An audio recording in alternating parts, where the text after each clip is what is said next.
Hello and welcome to the Pre-Chiro podcast. I'm your host, Dr. Ben Glass, and today we're making a professional chiropractor connection with Dr. Chohnice and Dr. Travis. Thank you two for coming on and just providing any insights for the prospective students or current students that are becoming chiropractors, thinking of becoming chiropractors. Can you guys just introduce yourselves and share a little bit about why you guys decided to become chiropractors? Yeah, for sure. So like you said, I'm Dr. Travis. I love being a chiropractor. I decided to become a chiropractor because I realized I loved helping people, specifically our people. So that's really kind of what we focus on within our office, is really educating our people on what chiropractic is, and what it isn't, and how we can help them achieve their wellness journey. Yeah, I'm Dr. Chohnice Daniels, and it's kind of difficult to pinpoint why I became a chiropractor. I was focused on becoming a general practitioner, and somewhere along the lines in undergrad, I decided that that wasn't the path that I wanted to take, and chiropractic kind of just fell in my lap. So I ran with it, and since then, I've been loving it. Like you said, we try to serve our community. Um, I do a lot with nutrition and gut health and epigenetics within our office as well. So there's a lot of different avenues you can take with chiropractic care to actually, help your patients, help your community. hmm Can you guys kind of reflect on like that pre-Cairo story, the time that you were spending, maybe preparing to become a medical doctor or maybe go a different route? Like, how did you discover chiropractic was even an option? Was there any presence or awareness within the community that you grew up? Did you have any previous experience? I'm just curious. Yeah, for sure. So for me, our stories are like completely different, but they coincide really well with each other. So for me, I started going to a chiropractor when I was about 12 years old. With my grandmother, I had no complaints. Well, I thought I didn't have any complaints, but I was just kind of going just to go, and it was kind of like snap, crackle, and pop, in and out, and that was that. So like I never really thought much of it. But as I got older, I really wanted to go the PT route. And then my final year in undergrad, I had to do an internship and hated it, and realized that PT isn't what I wanted to do. It was just a lot of here, do this exercise, take this home, do this. It wasn't as hands on as I thought it was. So then I moved back home for a little bit and started working with a sports chiropractor, and really, really enjoyed it. So he worked with like Clemson basketball team, UNC Asheville, baseball, rowing teams, things like that. And I was like, wow, like chiropractic is all of this. Like I never experienced this. So kind of dabbled into that journey a little bit more for myself, as I have a sports background. So I played football, wrestling, and lacrosse growing up. So I was like, wow, like athletes really do need this, and like I had never heard of it, athletes doing it. So then I decided to join chiropractic school, went on a couple of tours, and really was won over by Logan University specifically. Started my journey there, and then realized that like, hey, athletes aren't the only one that need this care. And then kind of once I started learning the philosophy and things like that behind chiropractic, I realized that since birth, like I was having like terrible ear infections like every single year, multiple times a year, up until I was about 12. And then I correlated that with going to the chiropractor and was like, wow, like that really helped. So it's been a journey for me. I really enjoyed it though. Yes. So, like you said, my story is way different. I actually never been to a chiropractor until I was 18 years old. So, I grew up on the south side of Chicago, never knew of chiropractic at all. All I knew about medicine was a medical doctor. So my family was one of those families. If anything was going on, we're going to the medical doctor today. You're getting some medicine. We're gonna nip this in the bud. So that's all I knew my entire life. And in fact, I used to get strep throat like 3 times a year. So I would go to the doctor, get antibiotics, clear it up, and then in a couple of months to do it over and over and over again, up until I got to chiropractic school. But I'm a bowler, and that's how I went to undergrad. And while I was there, I had an injury in my shoulder, and I went to multiple doctors. No one was able to help me. In fact, one doctor was like, "You're getting cortisone shots." I was 18 at the time. My dad, who's in his 50s, gets cortisone shots. So why should I get cortisone shots? It just didn't make sense to me. So my bowling coach actually sent me to her chiropractor. And that was the first time that I had experienced chiropractic care, and I didn't even get adjusted. So he just did some modalities and some acupuncture on me. So that kind of lit a fire in my belly a little bit about chiropractic care and being another alternative approach to healthcare. So I looked into it a little bit, but nothing really stuck until my senior year of college when I took a freshman anatomy class, which I think the universe works how it's supposed to, because for whatever reason, I didn't take that anatomy class my freshman year. And the teacher was a chiropractor and he went to Logan and he was just very integral in helping me figure out what I wanted to do. He wasn't trying to push me to chiropractic care, but he opened my eyes to other fields of healthcare. So like PT, DO, all that stuff. Nothing that I wanted to do. So I was living in the St. Louis area. Logan is not that far from St. Louis, and that was the only school I really knew about. I went and saw it, and it won me over just one visit. And I was like, this is it. This is where I'm meant to be. Mm. I've been loving it Do ever you, since.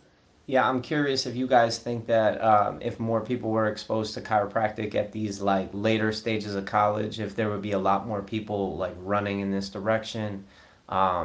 If we could have more presence on campuses, like you said, you like to take care of your people. I'm just saying, I think is less than 1% of the profession is black chiropractors right now. So, like, what did you guys observe when you got to school in regards to the lack of diversity? And even to this day, like, do you feel like you have a strong community of black chiropractors available to like connect with and like be like, hey, how are we gonna reach the community that we all care about that maybe isn't really talked about at all in chiropractic school? I'm just curious. Yeah, for sure. So I think that we're very fortunate because we have been a part of the ABCA, which is the American Black Chiropractic Association, early on in our chiropractic career. So we were both very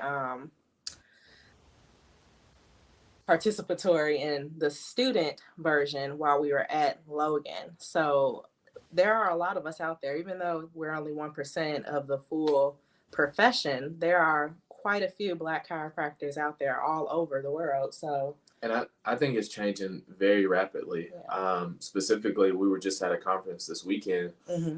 and there was a lot of Black students that are currently in chiropractic school. I know in my class, when I started, there was only 4 or 5 of us, but I mean, Yeah. I'm seeing classes now that are saying that, like they have 8 or 9. So it's definitely there are definitely things in the works that are getting students more involved and more engaged and knowing more about chiropractic for sure. Yeah, there's definitely more visibility, I feel, within our communities about chiropractic care. The Hmm. more students that matriculate over to doctors, I feel like it's their passion and their mission to get back into communities that look like them. So I think that's Hmm. been very integral in changing, the way chiropractic is in the Black communities. Hmm. Why'd you guys call your office the plug? Like, what's the significance or meaning behind that name? And like, how has the community responded to you guys? Like, you've been in practice now for a while. Like, what's the experience been like offering this care to your community? Like, how do they receive it? Is it like, Yeah. yeah. So we both came from associateships that were very high volume, and we decided that while we were there, we wanted to open a practice that we vibed more with. So one, we want to be us. So we're going to keep it real. We're going to be who we are. And that's in part why our name is The Plug, but we knew we wanted our slogan, sort of say, to be plug into health. And while we were trying to think of what the names would be, we were just like, you know what? Let's just be the plug. We're the plug for health. And it's been great, honestly. We practice in Asheville, North Carolina. We are the only Black owned chiropractic office in that area and the only two practicing Black chiropractic doctors in that area. And it's been very receptive. I mean, Asheville is a very up and coming town. It's a lot of diversity in Asheville. So we haven't had any negative interactions yet. And I think with anything, you kind of got to be catchy with the slogan. You got to be able to pull and attract people. And one of the things we talked about was like adding the to the beginning. Like we were trying to figure out names. So we were like, WD chiropractic or like, something like that. And all of those will work well. But like when you hear the in front of something, it really is like, oh, that's like the real deal. Yeah, it definitely makes us stand out. And we want to be authentic at the end of the day.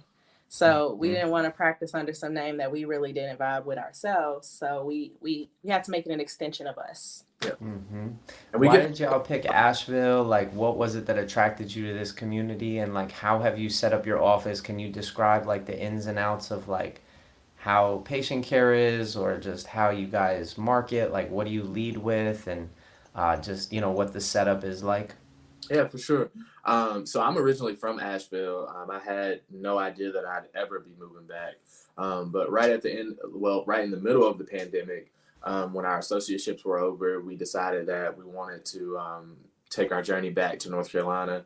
We were trying really, really hard to open up in Charlotte, North Carolina, which is heavily growing, large patient base, things like that. And we're just getting a lot of red flags, and just like a lot of no's, a lot of reasons not to go there. So we decided to stay in Asheville, and I mean, the reception has been great in terms of, patient care, things like that. As far as what we do in our office, like she mentioned, we didn't really care much for the style of our associateship. So in our office, we focus heavily on wellness. Like it's not really pain based at all. We hardly even say the word pain in our office because we want to get people thinking differently. And like I said, especially our people. Like our people typically only think they need to go to a doctor or a physician or anything when they're in pain. So if we can get them thinking different in terms of wellness and putting them on kind of like this wellness journey, this wellness lifestyle, this is a change of habit, things like that, then that's how we're going to grow our practice. So that's really how we focus. We do, social media marketing, things like that. We've done some screenings, but that's not really our thing. More so, we love to get out into the community. So maybe not doing screenings, but actually just out in the community, showing face, and letting people know what it is exactly that we do. Mm-hmm. Yeah. I'm just curious if you could give some recommendations or some advice to like prospective students on like how they should go about approaching this path. Like when they're in college, they have a lot more time than when they're in chiropractic school. As you know, it gets really busy in chiropractic school. So it's like my idea was, okay, when I was in college, I had a lot more time on my hands to do whatever. I'm just curious how you think people should spend their time so that they can prepare for where you guys are at now, at before chiropractic school. Yeah, I think something that's extremely important and something that we really didn't develop until after we got the plug up and running is creating routines in your life. That's essential just to keep you on track with whatever it is that you're doing, whatever goals you may have. Create goals, write them down. Like, how can you get there if you don't know what it is? Um, as far as when it comes to chiropractic school, yes, it is very busy, but I know people who worked multiple jobs. I'm one of those people. I worked 2 jobs while I was in chiropractic school. And as long as you manage your time well, and again, you set a plan for what you want to do as far as how you're going to study for your classes. If you need help here, help there, make sure that, going to tutoring or getting with a group of people is a priority. Doing all of that, you can still have time to live your life essentially and take care of yourself. But self-care is number one. That's the priority. You don't want to lose yourself going through chiropractic school, but definitely make routines, take care of yourself, and schedule out your time. That probably is the best advice that I can give. Yeah, and then as far as like finding out more information about chiropractic, or Black chiropractors for that matter, during your journey through undergrad, stuff like that, you can actually search the ABCA website.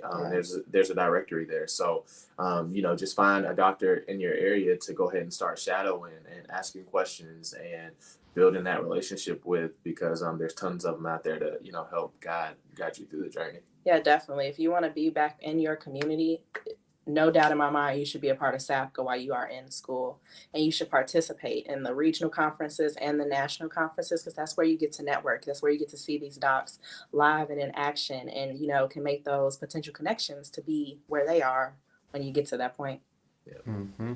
I'm curious if you guys have any ideas on like ways that the ABCA could be more impactful, or SAPCA could grow in like what it offers. I'm just curious, like you guys obviously were really involved and you're still involved, so it's like what's the direction the organization is going? Like how do students get supported? How could they get more support? I'm just curious if you guys have any thoughts on that. Yeah, so we are both still definitely very much involved in ABCA. I'm actually on the board. And ABCA is moving in such a positive direction by just Very fast too. very, very fast by becoming much more visible on chiropractic colleges. And with that, they are trying to make connections with other HBCUs and schools in the vicinity to make sure that chiropractic has a seat at the table, essentially. Um, there's been a lot of work that's been done behind the scenes. Our most recent president, Dr. Michaela Edwards, she's done a lot in a short period of time. The torch has now been passed to Dr. Brownie Childress, who is still moving in that same direction. But for there to be change and for people who want the change, they have to be involved in it. So it's not enough to say we can do X, Y, and Z. We need people to get in and actually be a part of the change that we're creating. So SAPCA is growing rapidly as well. More and more students, and not just Black students, are joining SAPCA. So we're getting a lot of interest all around. Obviously, this is needed in the Black and Brown communities. So again, just join your club, see what you can do, see what it's like, experience it. That's going to help us grow the best because we'll have people who are willing to work and participate. Yeah, and a really good point to that, saying that others are joining SAPCA that aren't Black, is I think that's a huge part as well. Even with ABCA, I think that other docs that aren't Black should actually join, because some of your patient base may be Black. Definitely. And that's a different communication barrier there. That's a different style of teaching. That's a different style of education compared to our counterparts. So I think that'd be huge as well too. Yeah, for sure. This isn't just places for us to come together and socialize. It really is about growing our communities. How do we get into these Black communities? How do we cater to the Black population, the brown population? So definitely, other doctors are welcome and invited to join. They'll get a lot out of it. Yeah, could both of y'all go into some detail on how we can connect deeper with the Black communities as chiropractors, like how our message resonates with the culture, how there's so many parallels between like how we think as chiropractors and how people from those communities think? Yeah, for sure. I mean, there's obviously this misnomer out there that you just go to the chiropractor, get your neck or back cracked. That's all it's for, low back and neck pain. So the biggest thing that can be done within our communities with chiropractic, not just increasing the Black chiropractors that are out there, but education. We need to know what it is, what it's for, what it's about. It does not need to be used as a tool for pain. It needs to be used as preventative care, because so many of the things that plague the Black community could be avoided with prevention and lifestyle changes, right? So education is going to be important first and foremost, to let them know, like, this is what preventative care is.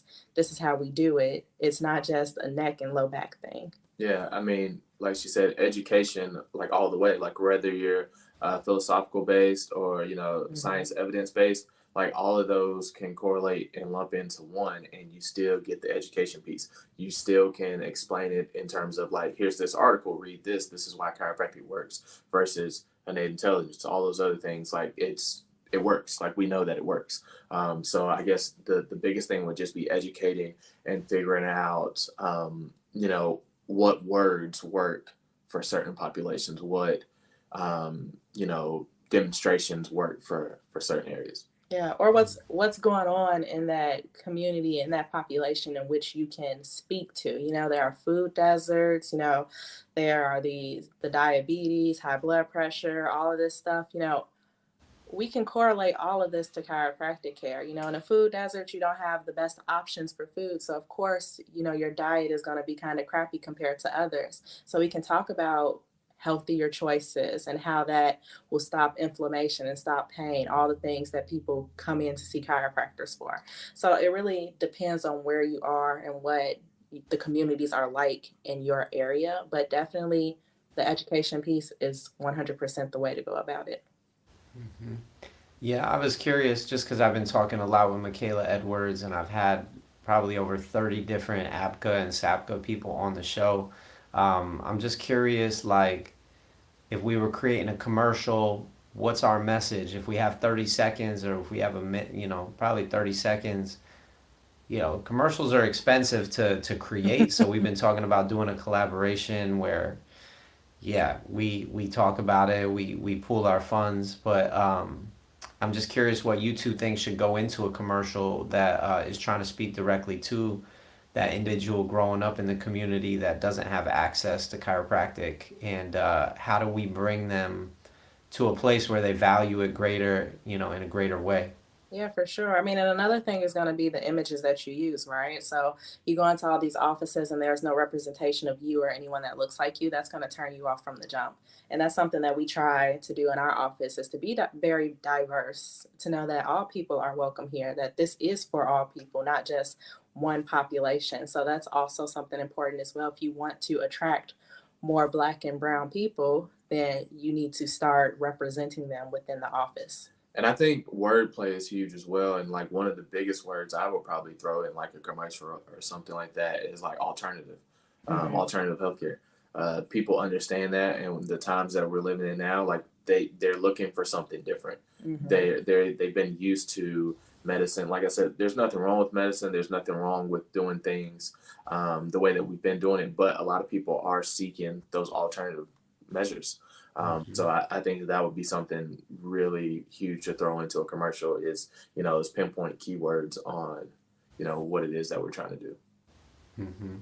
And then, yeah, I'm just curious if you guys could get creative, and if we do reach a tipping point and there's more of the community engaging with chiropractic services, like what would that mean to the community? Like, what are some possibilities that exist within the potential of a community that's fully supported with chiropractic care, and like, working to better themselves, working to better their health, working together to, create a healthier community?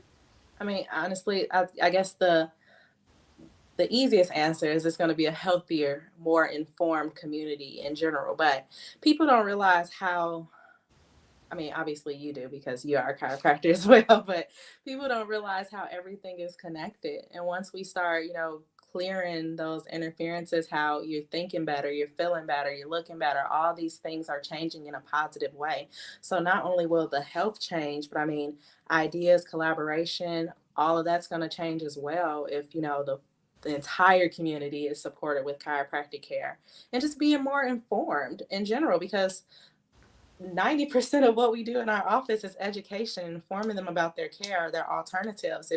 If chiropractic doesn't work for you, where can you go next? So overall, just a healthier, happier, informed community.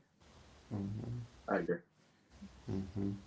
Yeah, I'm appreciating you guys just taking my questions. I'm curious if there's any questions you guys are sitting with these days. Obviously, you're young in the profession. You haven't like been doing this for 30 years or nothing, but like, are you really happy now that you became chiropractors because you could see a great future for yourselves? I'm just curious, like, what this path has afforded you as far as like how you see your life, not only from like a lifestyle standpoint, but also from like a financial stability, from maybe a leadership in the community point of view. I'm just curious if you could reflect on, now that you're chiropractors, like what are the benefits that maybe students are not aware of that you have as a chiropractor?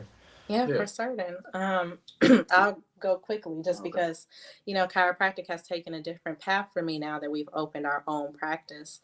In our practice, I do more nutrition than I actually do chiropractic now. That was never my plan, but it fell into my lap, and I'm loving it and I enjoy it. I get to marry my two passions, right, with nutrition and chiropractic care on a daily basis.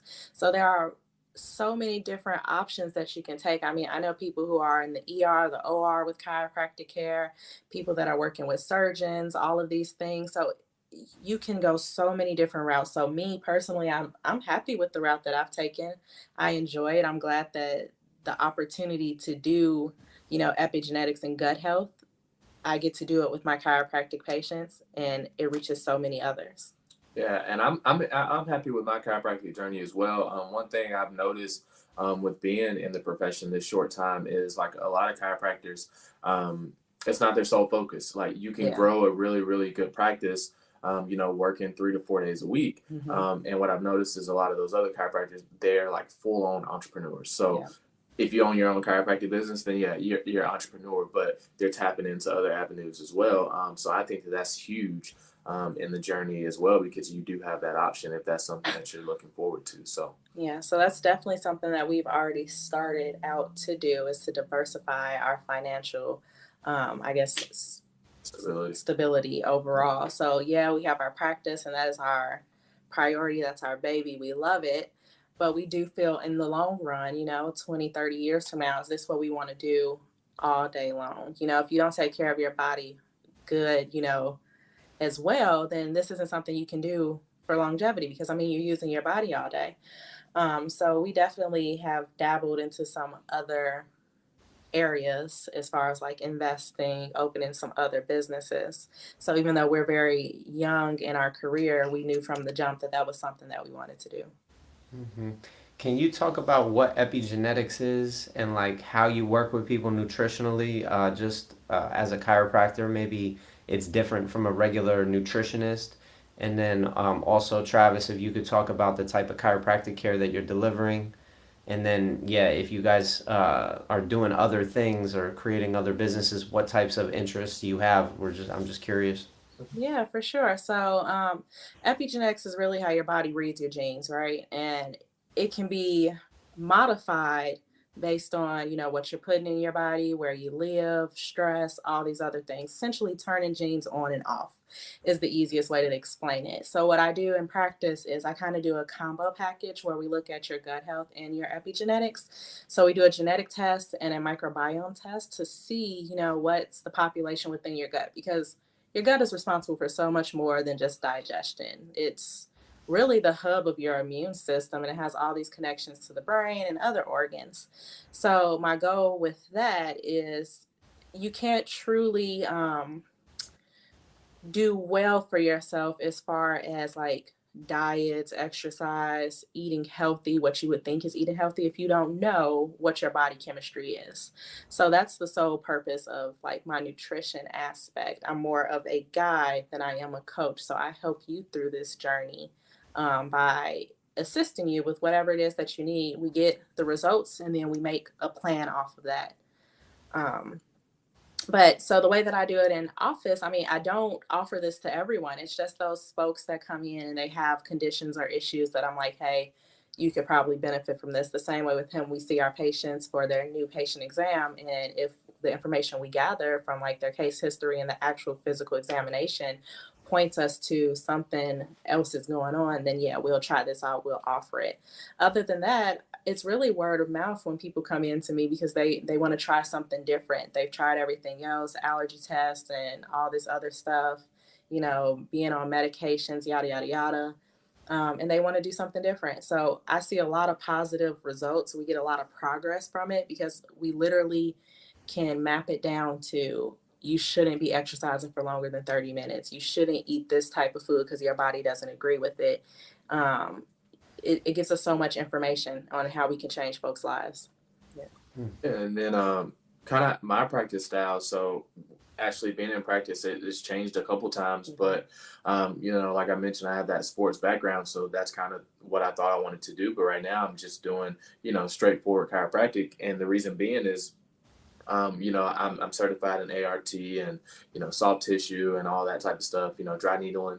But there's other practitioners that can do that. So, we run our office kind of in that sense of, chiropractic and then nutritional stuff. Mm-hmm. So it's kind of that wellness form, but we can refer to other places to do the modalities and things that it is that we used to do. Mm-hmm. The reason being, like I said, we wanted to start a journey of kind of like entrepreneurship. So now we can put those times in other areas. So we don't have to spend as much time with the patient because they come to us for chiropractic care and nutrition.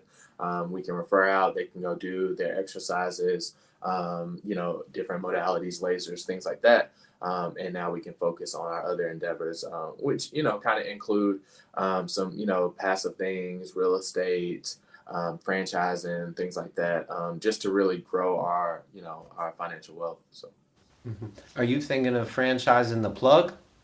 No. we No. we thought it. We did think about it. Right before we opened, we thought that that is something that we wanted to do.